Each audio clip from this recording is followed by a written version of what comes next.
Is the LEGO Technic Volvo EC500 hybrid excavator finally a proper successor to the 8043? Let's find out.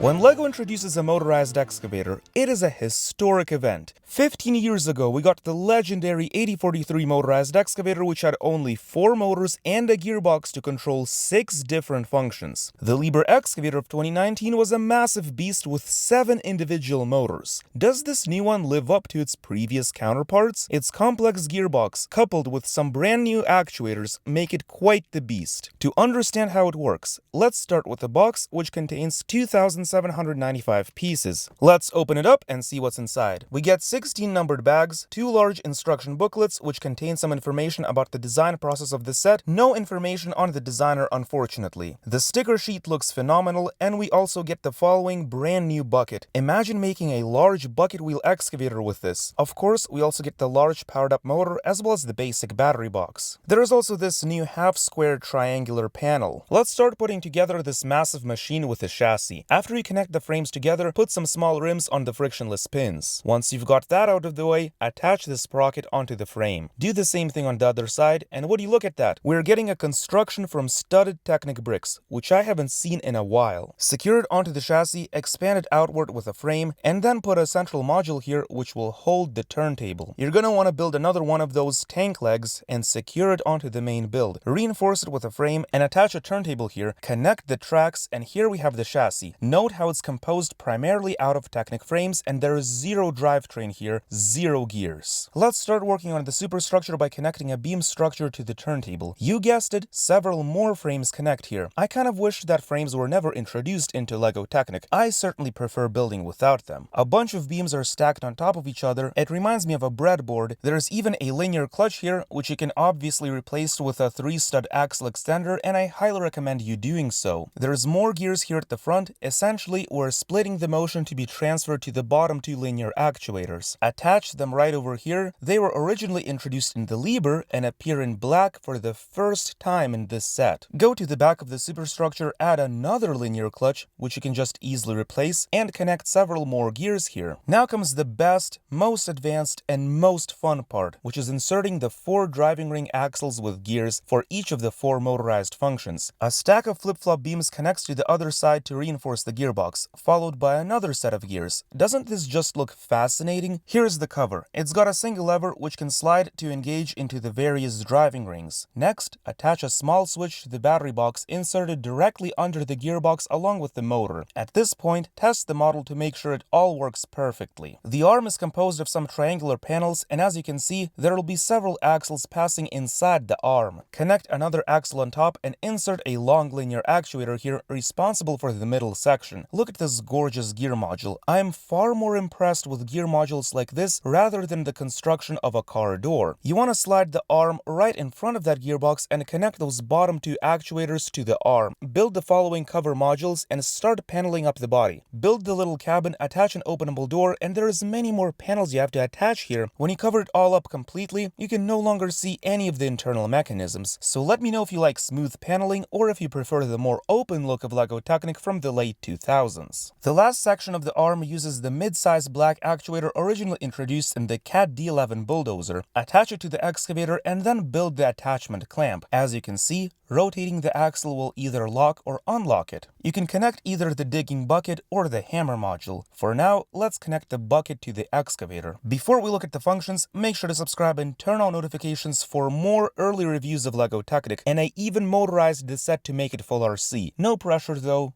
No pressure. This set is essentially a manual version of the Liebherr excavator. In order to play with the excavator, let's open up the side panel and turn on the motor. I have removed the top panels to take a closer look at that awesome gearbox. It is important to note that this set only comes with a single gearbox lever. That means that only one of the functions can be powered at a time. If you remove the top panels like I did and slide multiple driving rings together, this set is more than capable of operating multiple functions together. Of course, that increases the load on the motor, and I guess that's why LEGO included only a single lever here. The first function is raising and lowering the bottom set of actuators. In this default configuration, it is incredibly slow. In fact, every single motorized function is exceptionally slow. You can move the middle actuator to extend the arm and the final actuator to curl the bucket. You can move them all together to scoop up some water or small rocks, and it's overall a pretty solid experience. However, the motor does seem to struggle quite a bit here. But unbrick me, wasn't there a whole fourth driving ring in the gearbox? What does that one power?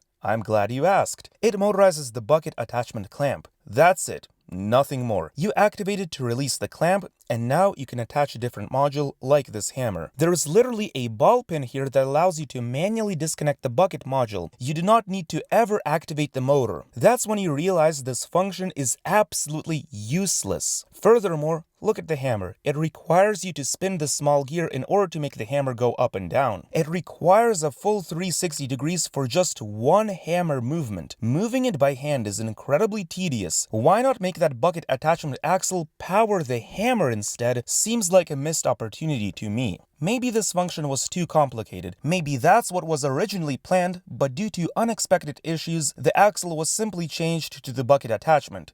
Fair enough. But honestly, I would have preferred to see that fourth function power the tracks instead. Previous single-motor tracked sets like the 2015 crawler crane or the bucket wheel excavator all had an option to make the motor power the tracks. The vehicle would move either front or back. And of course, I would have loved to see a fifth driving ring in the gearbox that would also control the rotation of the superstructure. Instead, in this set, there is zero mechanisms in the chassis and you have to rotate the superstructure manually. Remember how the previous tracked sets had motorized tracks? Only one driving ring was controlling them, meaning they could only move front and back and could not turn with the tracks. What if they improved on this concept and added an additional driving ring separating the tracks into two separate axles? Now imagine one driving ring controls only the left track and another separate driving ring would control the right driving ring. Just imagine complete motorization, all independent functions, all controlled through a single motor. But unbrick me, you can't control multiple functions simultaneously with a gearbox. Let's just make it RC instead. That's actually not true. If we have a separate selector lever for each driving ring, you can actually power as many functions as you want simultaneously, as seen in my previous demonstration.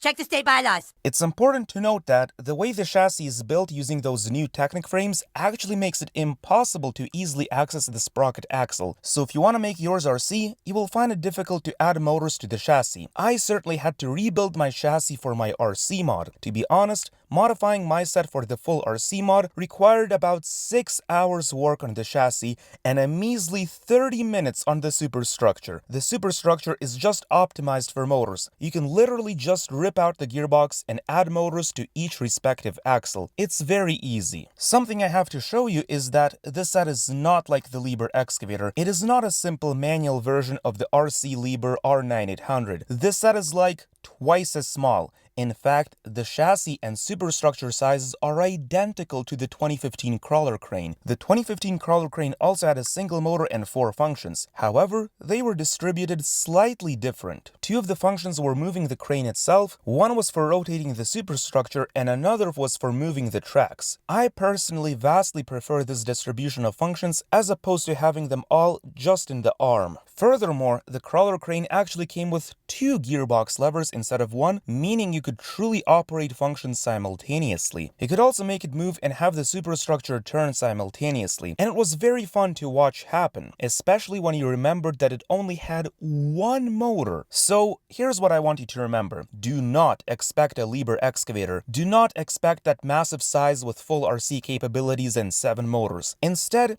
simply expect another 2015 crawler crane. And you know what? That's not even bad. The 2015 crawler crane was a legendary set, and so is this excavator. Disappointment only comes if you expect another Liebherr. If you buy this knowing you will get a 2015 crawler crane, you will actually be pleasantly surprised in many key areas, such as those brand new long black actuators. Now, here's the elephant in the room I have to mention, which is that the 2015 crawler crane retailed for a measly $150, while the new one goes for for $430. But keep in mind that the new one comes with 958 more pieces for that more complex arm, but most of all, the world's inflation. You simply cannot beat it. I remember a time when the 8043 excavator was considered overpriced. The 8043 excavator was $200 and had 4 medium motors. Legendary set, and yet back then, people looked at the 2007 motorized bulldozer, which retailed for $50 less, also had 4 motors, but 2 of them were